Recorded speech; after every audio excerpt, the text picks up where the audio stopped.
Kung sila pa rin, huwag na lang. Huwag na lang. Kasi, nandiyan na sila eh. Ito na yung pagkakataon nila para gawin yung tama eh.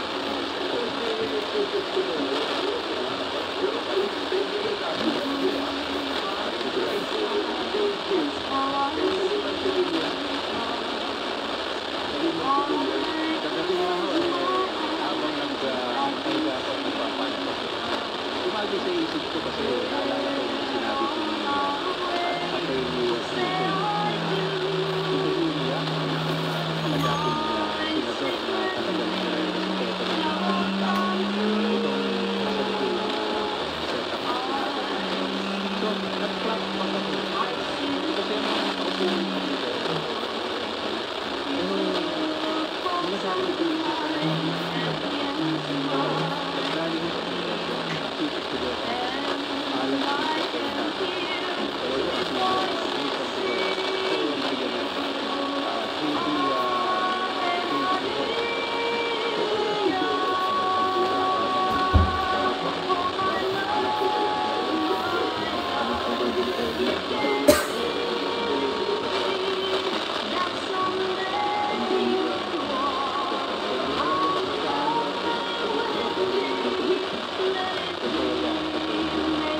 So, anim po, yung natutulog ko sa Kongreso, I don't know kung meron hindi nabanggit. Pero yung senator na naging kongresista, nauna naging senador, yan, Pia Cayetano, si Loren Legarda. Sino pa ba? Ang mga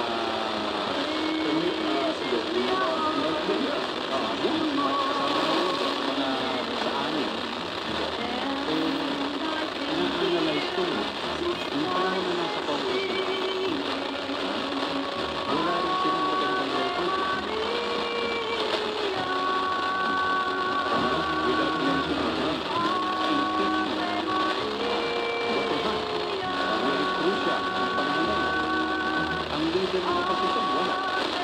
Hindi sila. Ako nag-iisip pa lang din ako na bago magulong muna tayo ng tinatawag na ang tawag doon yung ilagay na siya sa ampal parang ano tawag doon hindi tawag doon parang ang taong bayan ng salita ito lang ito lang rin dito na recover natin papalitan lang natin itong mga nakaupo ito ang mga senador. Sige sir, patawin ko muna yung mga balita sir, ano? Babalikan natin yung mga pinag-uusapan natin yan.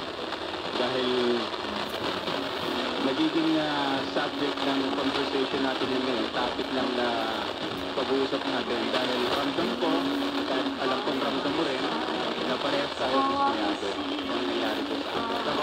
Kaya ganito yung problema ng usapan natin. Mga balita muna tayo ang sa ating mga kasama.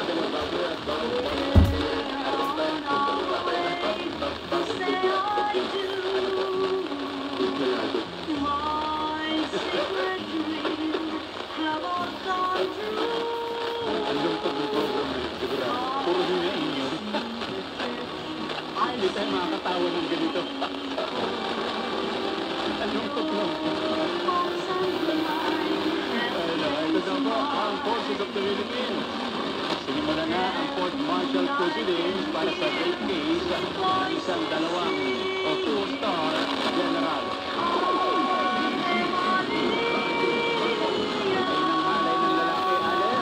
Magandang baga. Magandang umaga mga sinimula na ang Forces of the Philippines sa pag-iimbis sa rape case ng isang two-star general na hinahain ng dalawang female officers ko.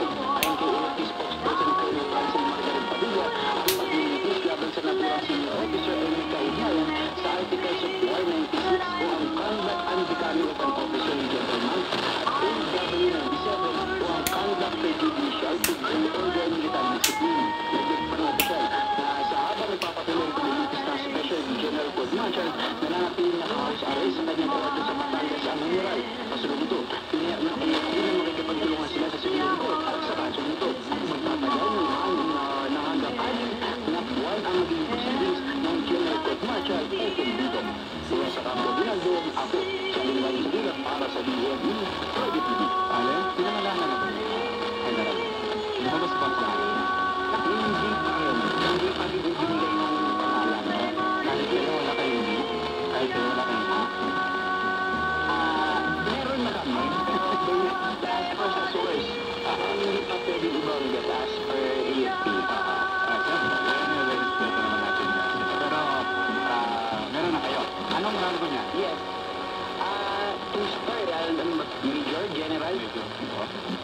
General. Ako po.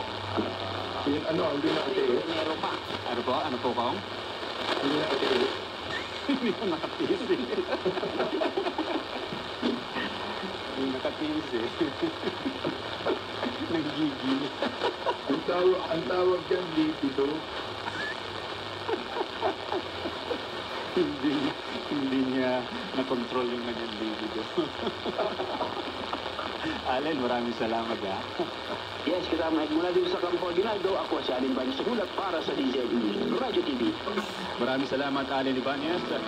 Balita pa rin, dalawang most wanted person arestado sa magkaiwalay na operasyon dyan daw po sa Parañaque at Las Piñas. Tony G, go, go, go! Kaya kayo darito ang dalawang tapos most wanted person mag-operasyon Parañaque at Las Piñas City. Ayon sa Southern Police District, unang naaresto ng mga tauhan ng Parañaque City Police Station Warrant and Subtenant Station, si alias Joseph, 47 years old, isa sa tapos most wanted person, isang vendor at residente ng Sitio Nazaret ng lungsod. Ang pag-aresto sa lungsod ay dahil sa isa ng warrant of arrest na inisyo ni John President Momin Acosta Sanchez ng Parañaque at si Franco 96 dahil sa kasong attempted murder na may piyansa na 120,000 na inirekomenda ng korte. Samantala na aresto naman ng Las Piñas warrant at surveillance section si alias Eric, 14 years old, isa sa top 3 most wanted person sa kanyang tirahan sa kamaan ng Mapayapa Street, P80 International Village sa Las Piñas City dahil pa rin sa kasong attempted murder na may piyansa 120,000 na pesos. Ang pareho akusado ay nasa kustodiyanan ng Police Station Custodial Facility para sa standard civil procedure. Habang hinihintay naman ang karagdagang post-investigation. Ako, siguro na ulat para sa Radio TV.